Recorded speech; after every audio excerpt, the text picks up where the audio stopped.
Elgato emailed me back finally about a new update they're going to roll out soon that may or may not fix my problem. And let me tell you that every single aspect of this email was ridiculous. They had mentioned it previously, so in one of my emails I was like, okay, when does this update come out?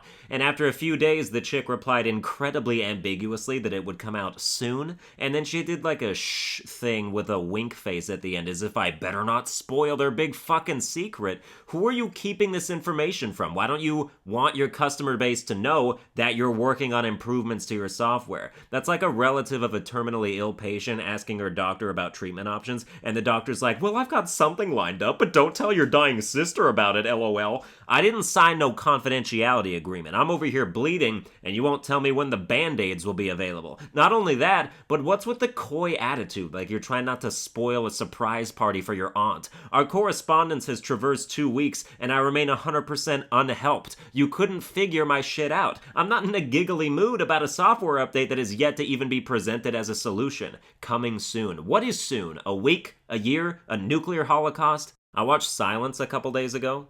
It's a movie about 17th century Christianity being persecuted in Japan, and 2 Portuguese priests named Adam Driver and Andrew Garfield go there to find their mentor, Father Liam Neeson, who was rumored to have denounced the faith after having been tortured. And let me tell you that some of the shit that happens in this movie is downright infernal. People are getting their heads cut off for hiding crosses in their homes, being forced to trample on images of Jesus and apostatize, or be wrapped in straw and thrown off a boat. And from this, I've come up with a fun little activity you can do. If you want a hilarious new perspective on the Christianity of today, watch this movie, Silence, which is a great movie. I'm atheist/nihilist, and I think it's fantastic. Then after you've seen almost 3 hours of unrelenting torment and adversity, immediately watch God Is Not Dead 2. You don't need to have seen the first one. No one needs to have seen the first one. God Is Not Dead 2 is about an evil council that tries to sue a history teacher and get her fired and stripped of her teaching license for daring to mention the Bible during a lecture. They want her to go on trial and publicly say that God is dead. So clearly nothing has changed since the 17th century. Christians have always had it rough and probably always will. Really makes you feel for them.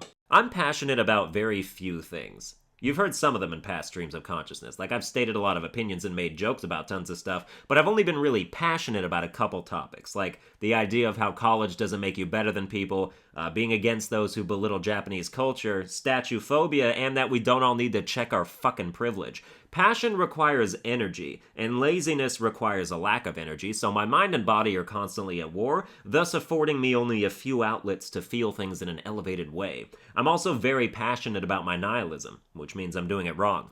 I actually don't care that much, but I need an excuse to tell that joke, which means I'm doing it right. I actually get annoyed sometimes, because I don't allow myself to be as free with my nihilism as I ideally think I should be. You know, nihilism is the holy spiritual decree of not giving a shit, but I still hold back on things I say sometimes and refrain from doing things that might inconvenience other people. If I was truly apathetically enlightened, I could just tell any girl I liked them, while their boyfriend stood there balling up his fist and just be like, well, this is now the natural flow of events. Deal with the fallout wearing an expressionless pre-punched face and wake up the next day thinking nothing of it. There's a power in not caring that is unlike anything. It's the key that slides most smoothly into the padlock holding the cage of your mind shut. There is not a problem in this world that can't be solved by global ambivalence. If nobody gave a shit, nobody would do anything worth giving a shit about. I'm not saying I want that world to exist, but as long as I live on this loud, booming earth, it's beneficial to have the noise-canceling headphones of who gives a fuck.